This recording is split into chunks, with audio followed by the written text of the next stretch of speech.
everybody. Welcome back to Injustice for All with Judge Joe Brown. Hi, Judge. Good morning, or good afternoon, good evening, wherever the time may be where you happen to be. So let's get right into it, honey. We're gonna ride on Fulton County for the next few days. FBI says Georgia search warrant was based on substantiated 2020 election irregularities, right? And now the affidavits related to the FBI seizure of Fulton County ballots in 2020 presidential election were unsealed Tuesday, hours before the federal judge deadline to make them public. The unsealed documents contain two redacted search warrant affidavits authorizing the January 28th search of the Fulton County election hub as part of an FBI criminal investigation into potential federal election law violations. The search warrants were related to Fulton County's results in the 2020 presidential election. The warrants sought to seize physical ballots, tabulator tapes, ballot images, and voter rolls from the 2020 election as evidence. Now, I am going to pull up the documents, but I just want to share this video here. That seems appropriate procedurally. Where officials are pushing back against suggestions that the state take over their elections. This comes on the heels of an FBI raid. You'll remember that threw a lot of doubt into the upcoming 2026 midterms. Political reporter Doug Reardon is live. Wait. Hold on. Can I make an interjection? Why is that casting doubt on the 2026 midterms? It's showing the perfidy, the lies, and the deceits that went on in 2020, 6 years ago. It's a lesson to be learned. So where does he get this editorialization here? I don't know. Let me replay that. I didn't hear him say that. Back against suggestions that the state take over their elections. This comes on the heels of an FBI raid. You'll remember that threw a lot of doubt into the upcoming 2026 midterms. Political reporter Doug Reardon is live. Stop. Where does he get that conclusion? Maybe because of the prior election fraud that came to light. So they're thinking that, okay, how are we going to have election integrity this year in the midterms? Well, you've got ample time to make sure that that does not happen again. So why is that? You see, he's trying to editorialize, but what he doesn't say, but he obviously implies subconsciously or unconsciously, is that he knows that there has been massive corruption, that corruption is still in place, and that being inside, being part of that little entertainment communications industry in a place like Atlanta or Hollywood or Los Angeles or New York or Chicago, you know that your cronies that you're in bed with, sometimes quite literally, are going to try to cheat again. See, it's a slip. If it was just about something in your own head, it would be called a Freudian slip. You're telling on yourself. Us at the state capitol. Doug, the calls for a takeover have now moved beyond just Fulton County. Right, while a state senator who does not represent Fulton County made the call for the state elections board to take over things in Fulton today, there is a little known and very little used mechanism that would actually allow for that to happen. But as we've heard from Fulton County officials over the course of the last couple of days, that is their biggest fear in this entire thing. They said that some of the officials we spoke to today, that the conservative elections board would manipulate the outcome. That is exactly the word that Fulton County Chairman Rob Pitts used today talking about this. He was here at the Capitol to respond to Republican State Senator Greg Dolezal. Can you hold that a second? Is that what's going on, or is it a fear that, like we've seen with Fani Willis and the administration down in Fulton County, the more scrutiny you bring to their picture, the more corruption that gets exposed? In other words, the crook doesn't want somebody to have independent access to the evidence of their crime. They want to control the access. And this is unfortunately a situation where we're not talking about individual crime, we're talking about mass crime in terms of political malfeasance. So it's not a Fifth Amendment situation. It's a situation where there are public records in public hands that belong to the public that need to be put on the table because there is this fiduciary responsibility to the public to act in their interest. If somebody's claiming their likely is to be political, not political, but personal liability, then they need to come forth and assert their Fifth Amendment privilege or rights. Who earlier in the day said that he would support a takeover. Now, Dolezal represents Cumming. He does not have an inch of Fulton County in his district, but said that this was quite a growing sentiment here in the capital. Now, the state did step in to temporarily assist with Fulton's elections after a 2020 vote that saw mistakes and long lines, but Pitt said those issues have long been fixed, and he told us a takeover now is a bad idea. I'm not going to stand for it. I will protect the voters of Fulton County with everything that I have. And again, we will use every resource at our disposal to fight anyone. They will be in for the fight of their life if they want to pick on Fulton County, Georgia. Yeah, and Pitts has also filed a lawsuit that seeks the immediate return of all of the county's 2020 ballots, which were seized in last month's FBI raid at the Fulton County Elections Hub.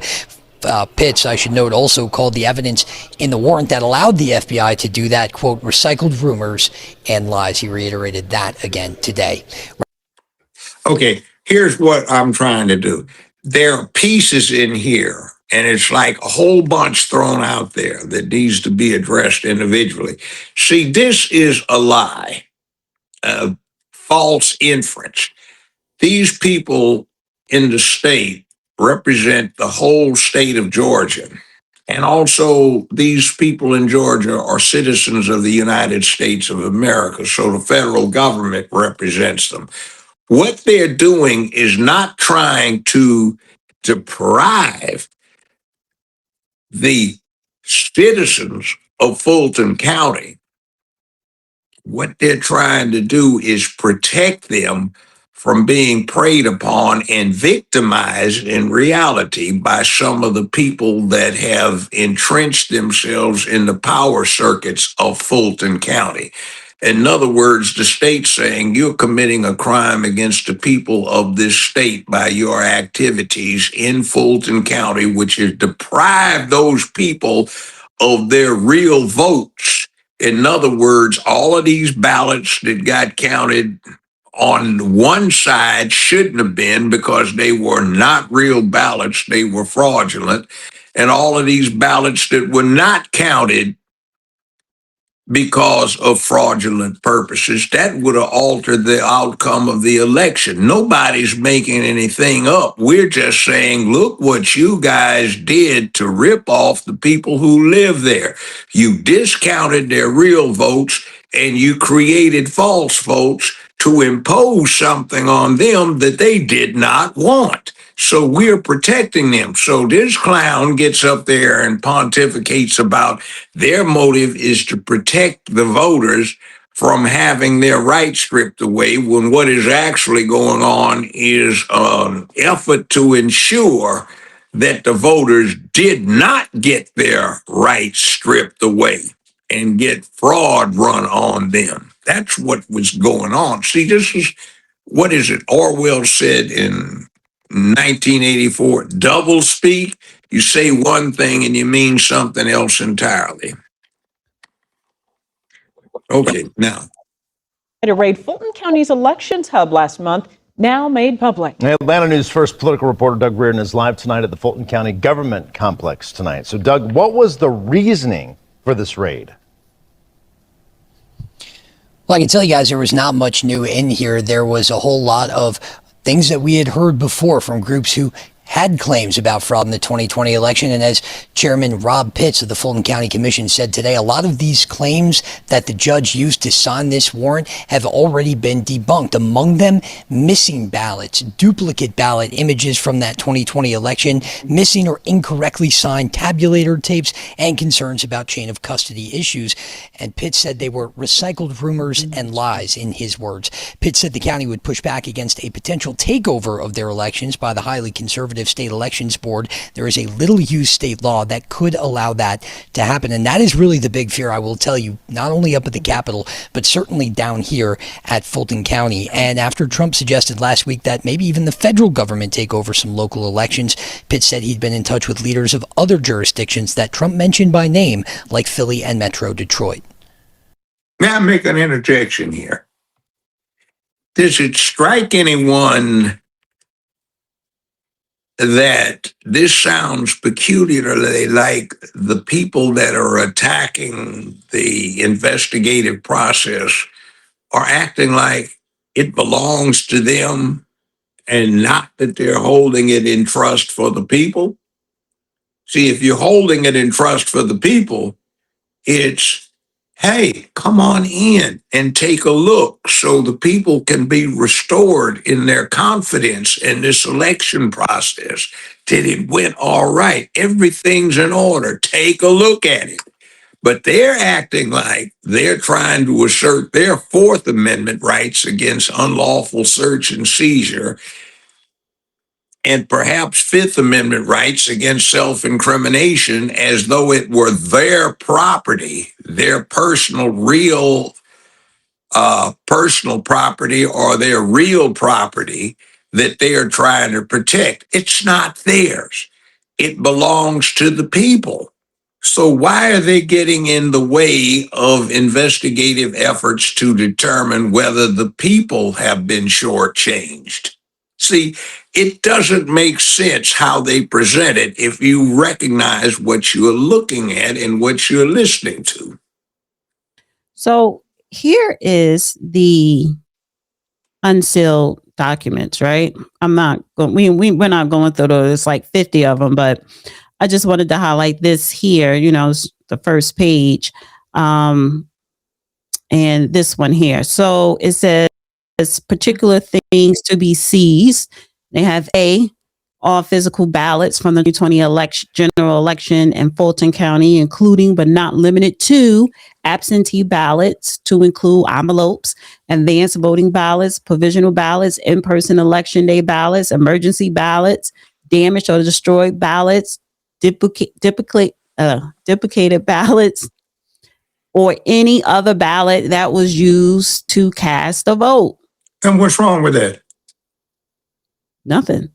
They're supposed to be open to the public, so any citizen is supposed to be able to come up and file a request under Freedom of Information statutes and get a look at it. Why can't the government look at it and say, wait a minute, let's see if you were telling the truth when you said this was a legitimate election, or whether you're doing a lie. And we've all, we have grandparents or parents, in my case, who are no longer alive, or great-grandparents who are no longer alive, for some others, who went through World War II when a socialist political party, whose acronym is NAZI, Nazi, pulled off these same tactics that the Fulton County people are trying to protect. See, it's not holy. We went through this thing of the Cold War against the communist forces around the world, and they did it. So why is it that Fulton County is trying to act like they're full-on commissars and trying to protect what the party has done for the good of the people, the dictatorship of the proletariat type thing? In other words, we tell you what to do for your own good. It says all tabulated tapes for every voting machine used in Fulton County, including but not limited to zero tapes, opening tapes, closing tapes, and any other tabulated tape printed from a voting machine utilized during the 2020 general election in Fulton County. All ballot images produced during the original ballot count beginning on November 3rd, 2020, the recount, and any other ballot images that were created from ballot scanning from the 2020 general election in Fulton County. D, all voter rolls from the 2020 general election in Fulton County from absentee, early voting, in person, and any other voter roll that indicates voters to whom an absentee ballot was issued, from whom an absentee ballot was received, or who participated in advance voting on election day voting. This Okay. Mhm. Remember the thing we have found out here that we find that thousands of people are registered to vote at one address, say a homeless shelter or a church. How many of those people were real, and how many of the supposed ballots that were cast by those so-called registered voters were just fake, using somebody's name that they knew was not going to show up to cast a ballot? Right. It says this warrant authorizes a review of electronic storage media, electronically stored information seized or copied pursuant to this warrant in order to locate evidence, fruits, and instrumentalities described in this warrant.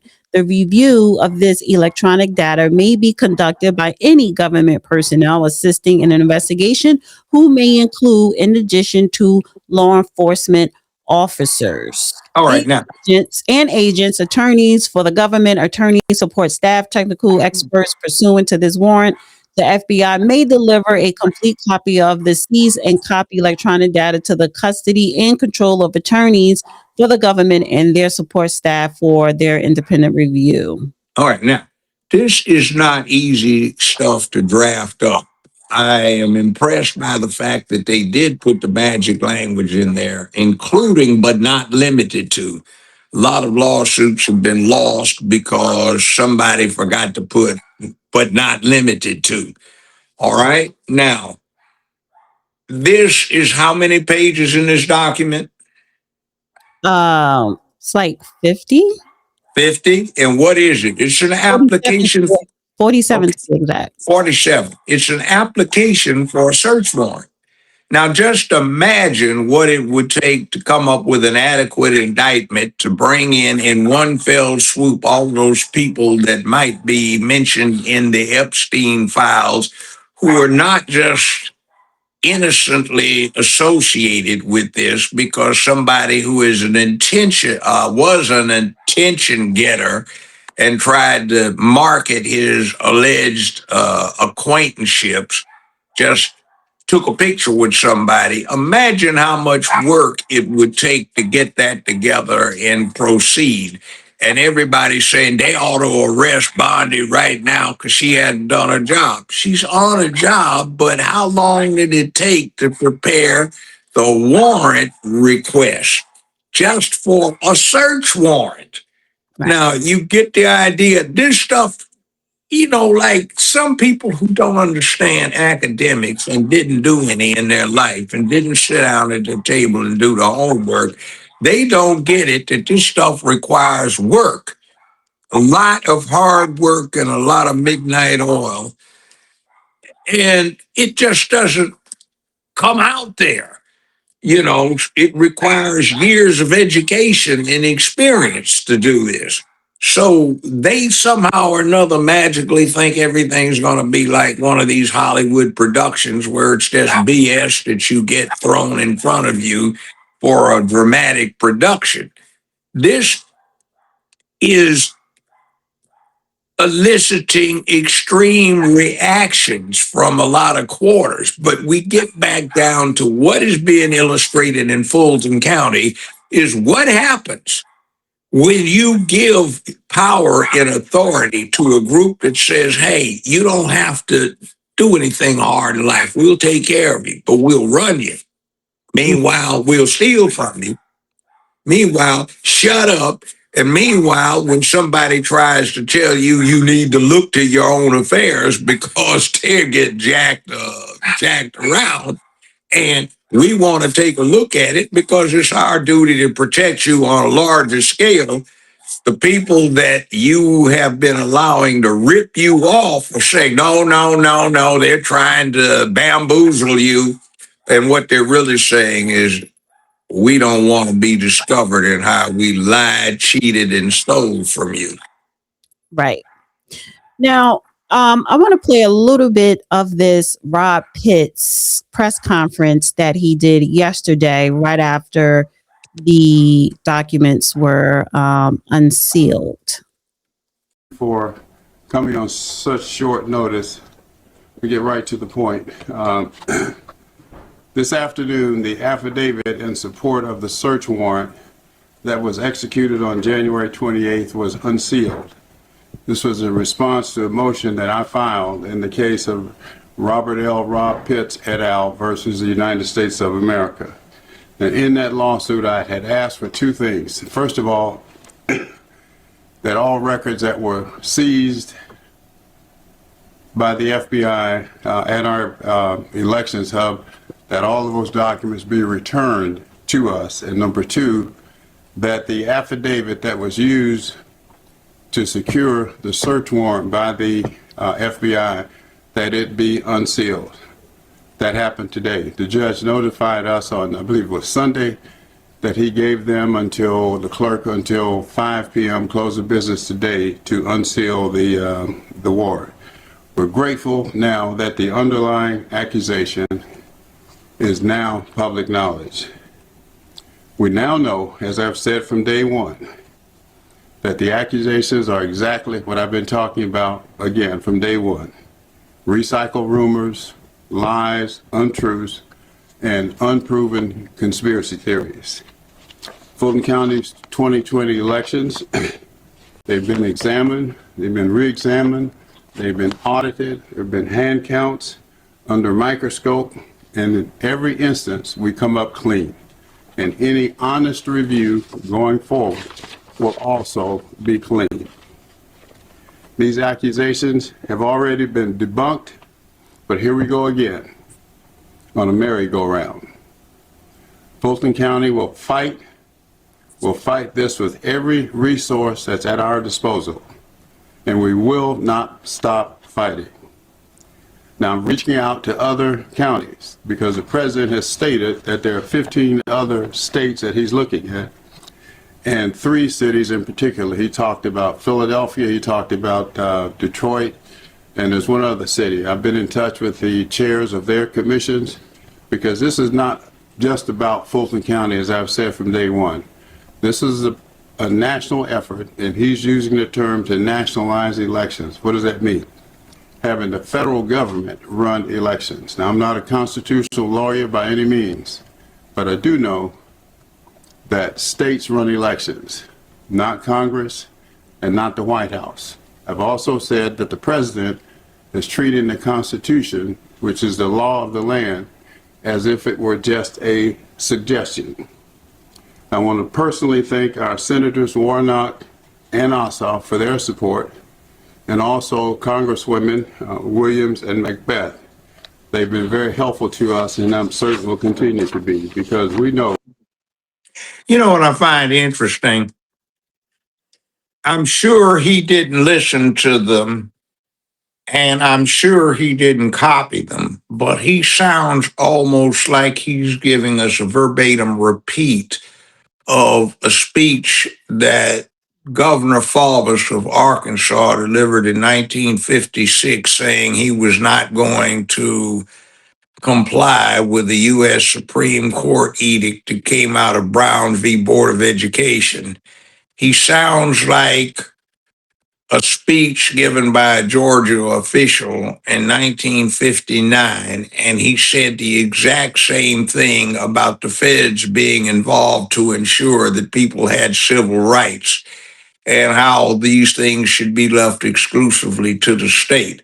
I find it interesting that a person of his ethnic background who would not be in the position he's in to say what he said, were it not for the federal government stepping in 65 years ago, 67 years ago, 68 years ago, 70 years ago and becoming involved in these things. So it's ludicrous for him to make these kind of statements, and his position is about on the same kind of shaky ground as it was 70 years ago, 65 years ago, when people were trying to ensure that they pulled something off across the pathways of Americans being full-fledged citizens.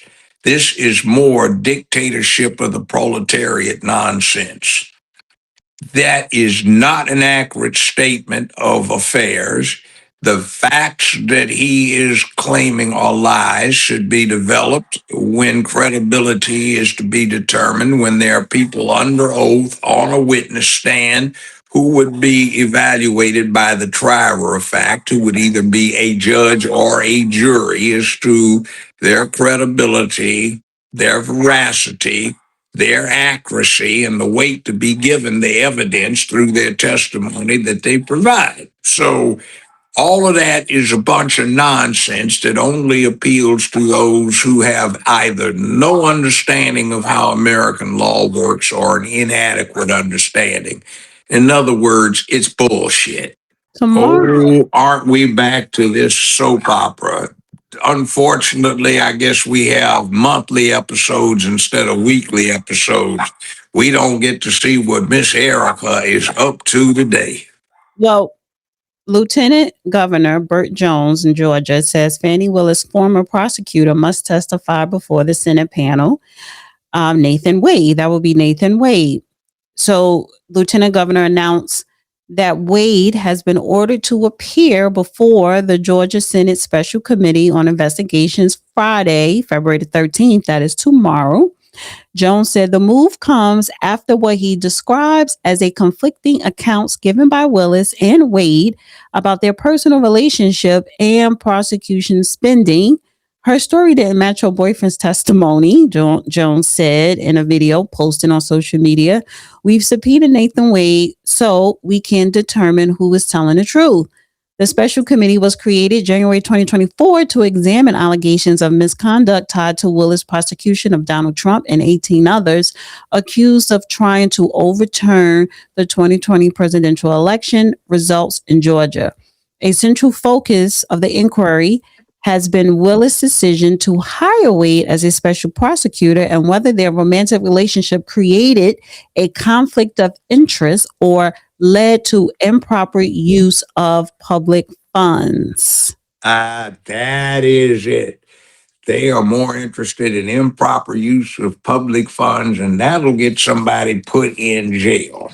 Now, if I were defending these people, or I represented them, I'd say you need to take the Fifth Amendment because what you say may tend to personally incriminate you.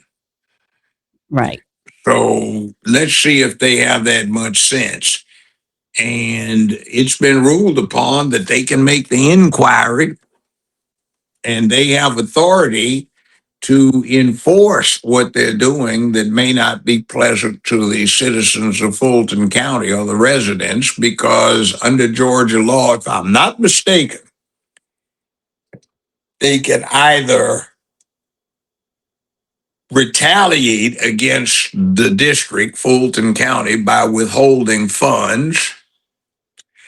They can go to a circuit court and have the circuit court demand that they show up and provide the evidence.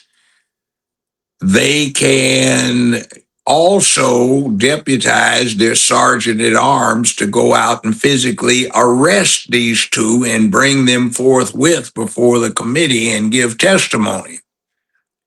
So they can go through court all they want, but the other thing gets back to this whole effort that is just unseemly. In other words, let's say that you have a bank account in a safe deposit box, all right? And you have items in the safe deposit box, and you as the depositor want to review what is yours in those in that safe deposit box, and your bank won't let you see it. And you go to court, and the court says, hey, you got to turn over the contents of the safe deposit box. And you say, no, we're not going to do it. And then you go further and you get the prosecutorial authority involved, and they say, you got to go and show what's in that safe deposit box to the depositor. And they still want to say, no, you're trying to bamboozle the depositor. Well, in this case, the safe deposit box is the ballot pile that is in the custody of Fulton County. The depositor is a plurality. It is the voters of Fulton County. And effectively, what's going on is the trustee of the ballot boxes is saying, we don't want you who cast these votes or cast votes to know what's in those ballot boxes except what we tell you.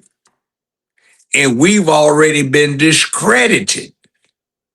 And there are people that have already pled guilty, or at least one who is an election official that had something to do with this. So why are you trying to keep the people from having an independent count of what's in their ballot boxes, or at least in storage?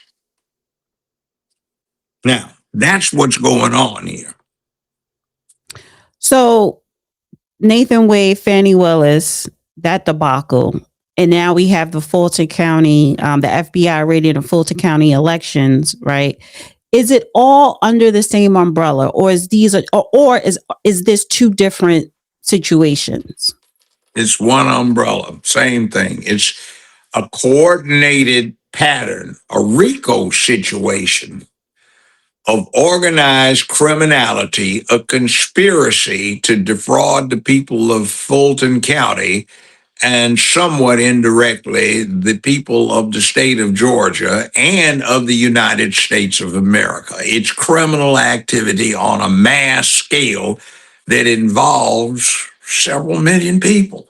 I mean, we got deprived of an effective chief executive officer for the United States for 4 years and got an incompetent buffoon imposed on us because of cheats, lies, and deceit in places like Fulton County, where they concealed the true outcome of the election, manufactured fake vote counts, and we got the will of the people of the United States stolen from them. Or from us. We got our will stolen from us. So I don't even live in Georgia, but I live in Memphis, Tennessee, but I had to put up with 4 years of the economic malfeasance of the Biden administration, Biden-Harris administration, the corruption, the inflation, the wrongdoing, a diminished military capacity because of their buffoonery and incompetence. I live in a state that, thanks to the party activity of this political party, a National Socialist Workers' Party, we have theft and death all through the urban areas and endemic incompetence to run such places efficiently and effectively, the total lack of effective leadership. And I suffered. People I know and love suffered. You suffered. So we all have a stake in this. And these characters are trying to do this Orwellian double talk and claim that their wrongdoing is somehow or another to protect us. Breaking news right now at 6. President Donald Trump is now seeking more than $6 million from the Fulton County District Attorney's Office. In a motion filed today in Fulton County Superior Court, the president said the money would be used to cover his attorney fees and litigation costs in the recently dismissed criminal election interference case. President Trump says he is entitled to the compensation under a new Georgia law, which allows criminal defendants to recover expenses when prosecutors are dismissed for misconduct. You'll remember, Fulton County DA Fani Willis was accused of having an improper romantic relationship with a private attorney she had hired to work on the case. We have reached out to the DA's office and will let you know if and when they respond. Oh, by the way, the argument that they're coming up with the defendant's awful behavior by the prosecutorial authority in Fulton County is that he's the president. He's not supposed to receive any outside compensation for work. It's not what he's doing. He's getting made whole because he suffered damages, and at the time he suffered them, he was acting, or he was being subjected to them as a private citizen. He was not president of the United States when these prosecutions, these fraudulent prosecutions were initiated. And she's talking about it's going to cost the taxpayers money. Well, she had a fiduciary responsibility to the taxpayers who elected her to protect their interest, and she didn't. She exploited them. She flat-backed and gapped for her own personal reasons, either to come up with a scam through a lover so she could misappropriate state and, to an extent, probably federal funds. Those would be allegations. And she betrayed the trust that the citizens of the residents of this county, citizens of Georgia and of the United States, put in her. And she misappropriated funds. So now she wants to holler about it would be unfair for him to be compensated. No. Well, that's not what she's saying. She also saying she has no intentions of allowing Fulton County taxpayers to pay his legal. Well, that's what I'm talking about. See, that isn't her money, but she was in a position to protect the people's money, and she didn't. It's on her shoulders. You know, when somebody acts unlawfully, there are other consequences besides the immediate consequences. There's an armed robbery of a grocery store or a liquor store or a convenience store. It's not just the people who got held up. It's not just the people that are deprived of profit from investing in the business. It's the distrust that the public has for the whole system. It's the tying up in the manpower hours that have to be devoted by police authority to catch the culprits, to put them on trial, to tie up the court system. It's also the degradation of public confidence in themselves and in the authorities who are there to keep public peace, dignity, and order. There are all kinds of consequences.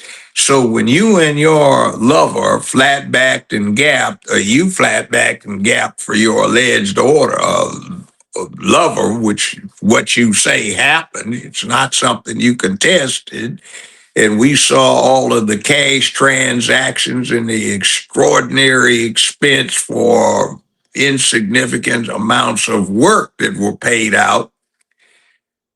You put this in place, and as a matter of fact, somebody ought to file a citizen's action to keep you from being allowed to use public funds to defend yourself, so you have to do it out of your pocket. See, like Mr. Trump and 17 other defendants had to do, that you put them through a lawfare, sham, persecutorial prosecution to politically suppress them. Mm-hmm. Well, she says, Fulton County DA Willis said her office has no intentions of allowing Fulton County taxpayers to pay the legal fees President Donald Trump and his GOP allies incurred in her failed election interference investigation. In a Thursday Fulton County Superior Court filing, Willis said paying the millions of dollars being sought by the president and the 18 other people charged in the case will strip her office of a significant percentage, perhaps all, of its annual budget. Trump is seeking more than $6.2 million, and the total sought by him and others charged in the case is nearly $17 million. Okay. She should have thought about that before she committed her crime, which is violating the Bill of Rights, instituting lawfare for persecutorial purposes, and in the process trying to conceal the fact that you used the opportunity to flat back gap work through your boyfriend who was going through a divorce to embezzle money from the people of your county and your state and from the United States of America. You should have thought about that. She goes on to say, this is a stark example of the punitive, nonsensical schema created by the law where a succeeding prosecutor can choose for any reason or for no reason at all to drop valid charges and subject taxpayers to millions of dollars of exposure. That's not what's going on here. She didn't drop the charges. The charges got dismissed and dropped by the judicial system in the state of Georgia. Now, Well, she also says, put simply, the defendants are asking that the district attorney's budget and the taxpayers' funds be handed over to the Trump campaign and the Georgia Republican Party for expenses including luxury hotels and seafood lunches. The district attorney has no intention of allowing Fulton County taxpayers to pay such an absurd amount for such an absurd reason. how about that 400 some odd dollar tab paid in cash, according to a waiter out in Napa, California, that she allegedly put on the people of the state of Georgia? Exactly. Yeah. See, this is the whole thing. Orwellian doublespeak. Accuse your opponent of doing what you are doing. All right. And with that, thank you, Judge. This has been another episode of Injustice for All.